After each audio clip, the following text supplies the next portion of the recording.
welcome back to another episode of Grind on Zoom, our very Zoom special edition. I'm Yes, still at home. yes, and we are glad that we're still able to connect online. I'm kind of slightly going crazy without any human interaction, working from home. But you know what? We are here, we are good, and we are with you all on the grind. And so we're going to talk about this week's sermon. Richard spoke about Jesus being the good shepherd. And you know, before we further elaborate, you know, the message and everything, I figured, you know what, we were very much likened to sheep. And I thought to look at characteristics of sheep and how we might be relatable to it. So I actually found an article. I actually Googled characteristics of sheep. And I found something from 6 fun facts about sheep, or some fun facts about sheep that we might not know. And it's this website called Modern Farmer. So fun fact, apparently their wool will grow forever. Wait, so you mean if they don't cut it, it just grows and grows and grows and grows? As that is one aspect of a sheep that Nathan shares with. Yes. It's getting mine was shaved already. Mine's shaved already, so I'm good. There's this sheep apparently back in 2004. It's called Shrek the Merino sheep. So he hid in a cave for 6 years so he wouldn't have to get sheared. And apparently by the time he got his hair cut, there was enough wool to make 20 men's suit. So wow. Yeah. In a way, I think sometimes I think we're like that though. Like, you know, we try to run away from situations and, you know, not try to get sorted, and then in the end. Okay, so another fun fact about them is like they have nearly 360-degree vision. Oh wow. So but the thing is, like, you would think that, like, you know, they have like 360-degree vision, but still full awareness of their surrounding, but yet they do such stupid stuff. Yeah, well, I know some people who have, you know, supposedly pretty decent vision, but they'll just keep clumsily walking into stuff. I don't know, Rico, do you know someone like that? Yeah, me. I used to be like that when I was back in high school and college. So I think we're also in a way sheep like that, you know, we're like sheep in that sense, you know, where technically, even though we have full awareness, we tend to make stupid mistakes.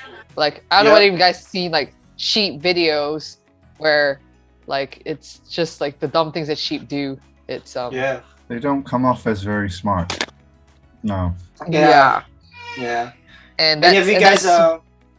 Have you guys heard of like those videos where these sheeps just like scream like crazy? I think I'm one of those. Just random screams. It's like Rico's children. Where'd you learn how to scream like that? Oh, I heard my dad scream the other time like that. So, and then exactly, they scream. And then another fun fact is they cannot right themselves if they're on their back. So if they're like, you know, overturned, they just like that?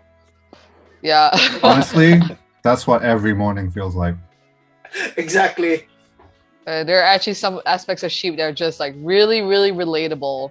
And but yeah, is there any aspect that feels like you can connect with? I think that the fact that they go around in large groups doing the same thing, because have you seen us try to go watch a movie?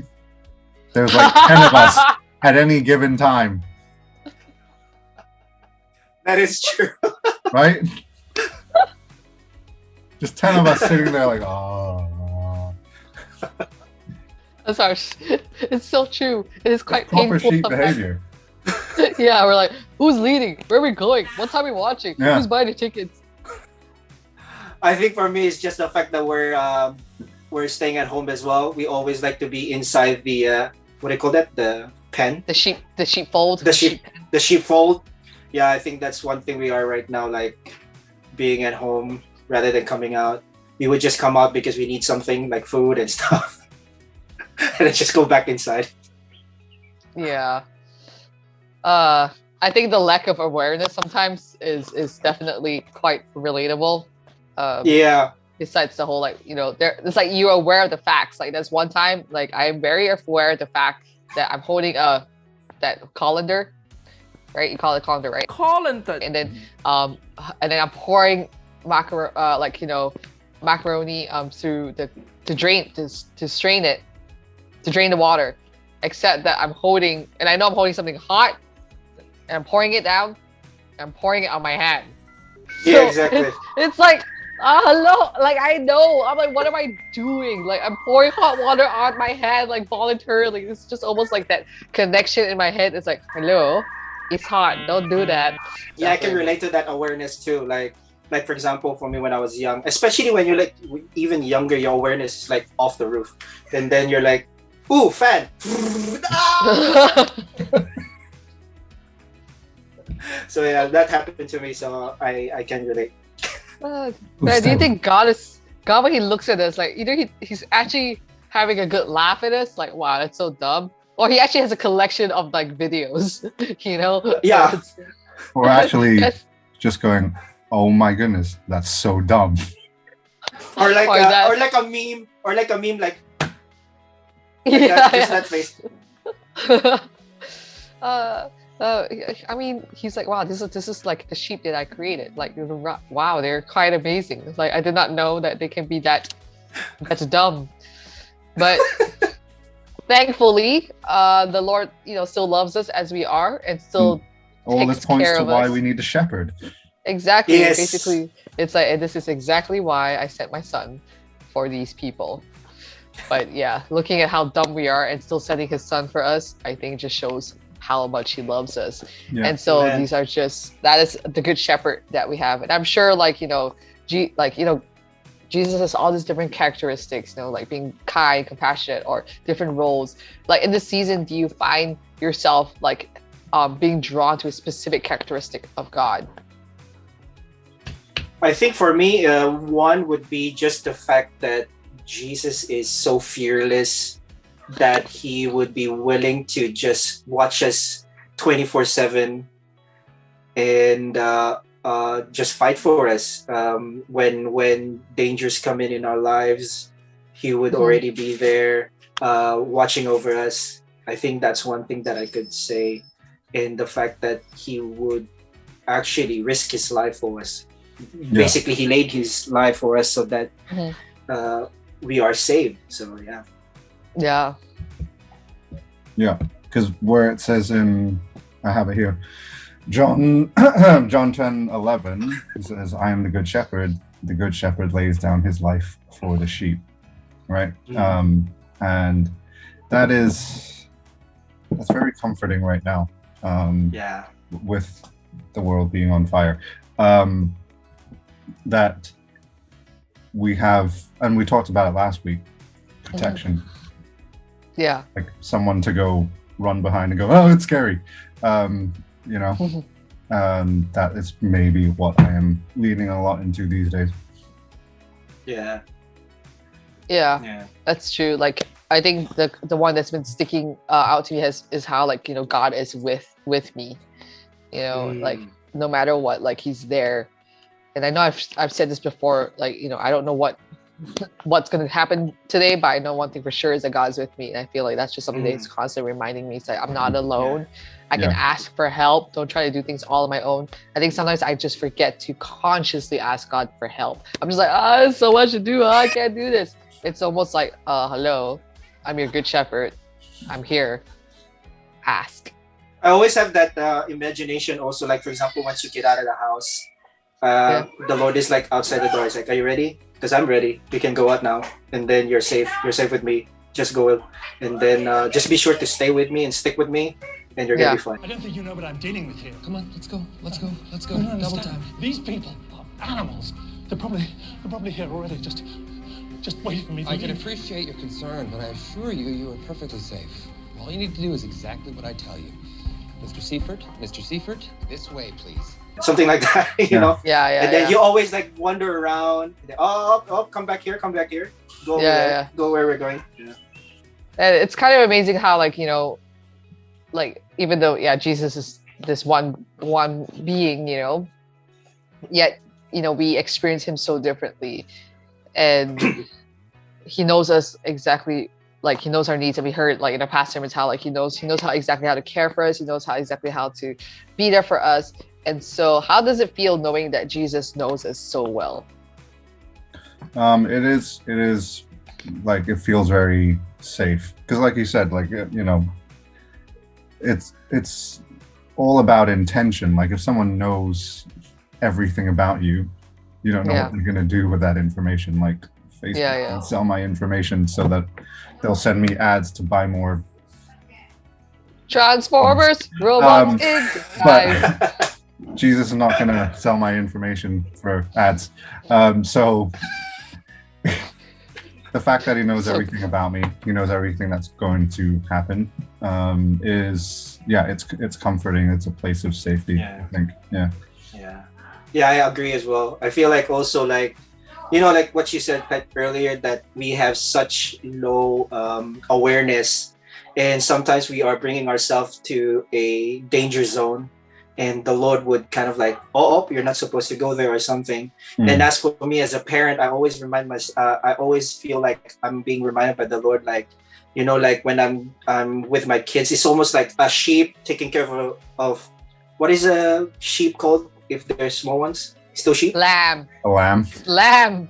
Yeah, you know, the lambs. Yeah. So I can imagine myself like guiding these lambs sometimes, and then you kind of bring them somewhere else, and you just start, and then the Lord would like, okay, come back, and stuff like that, and He would just remind that, like, oh, these gifts that I've given you, you should really take care of them and stuff like that. So nice. Yeah, it is comforting. And you know, sometimes when I do like dumb stuff, you know, it's almost like I feel like God's like saying like, yeah, I see that. Like, you know, there's no hiding.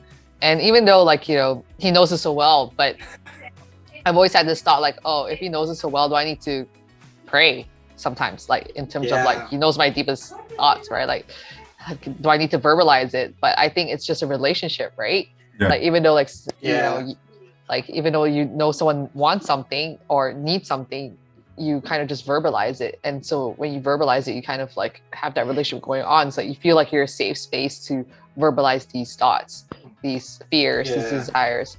So I think, it's comforting to know that Jesus knows us so well, and to have, like you said, the security with that. So I know, like, obviously, like we understand that, you know, having one person that knows us so well is comforting. But I think like in the flip side, if people don't know Jesus, the fact that, oh, someone knows everything, again, are they going to sell my information to like Facebook for ads, you know, and stuff like that.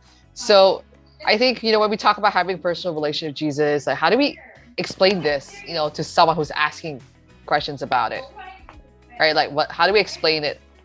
How do we explain having a relationship to Jesus to someone who has no idea what that looks like?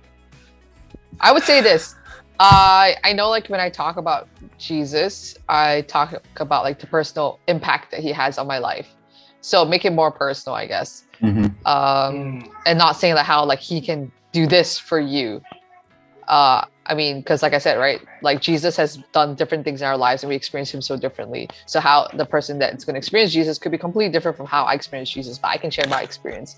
Now, there was one time I was talking about Jesus to someone who wasn't a believer or kind of like just, you know, seeking. And I just found myself like, wow, I really love Jesus. I just, as I'm talking about him and, you know, just my relationship with him, I'm like, he's just so important to me. So I think I'll just explain like how like, yeah, Jesus is real. He chose to be with us, and you know, our experience of him is really different, and he will meet you wherever you're at. Yeah. That's what I would. That's good. I think it's like taking out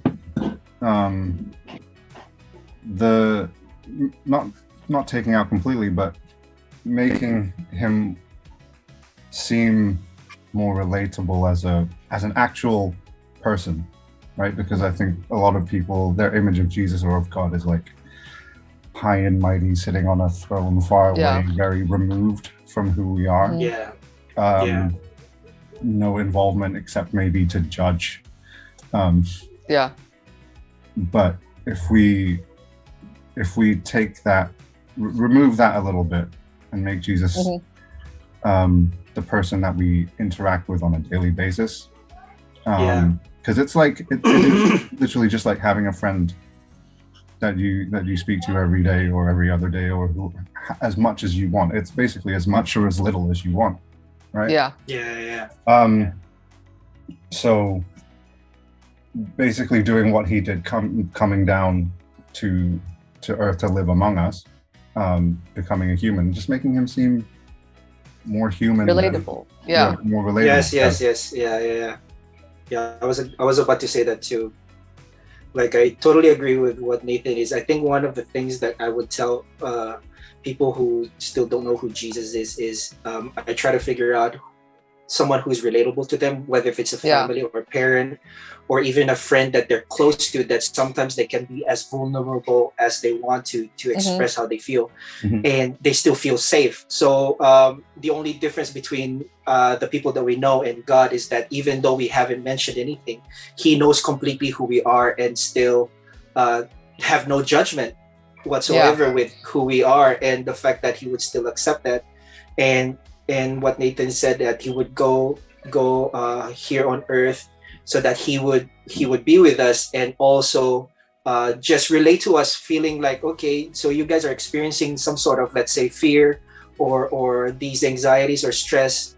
He would actually need to overcome these things too. So and the fact that he would say that, okay, I've experienced these things, I understand you guys, so this is why I would lay down my life to the cross and tell you guys are safe in me. And I think that's one thing that's very that feels so comforting for us as well. So I think one thing about Jesus that he always chose to understand, but never tried to bring people into agreement with him.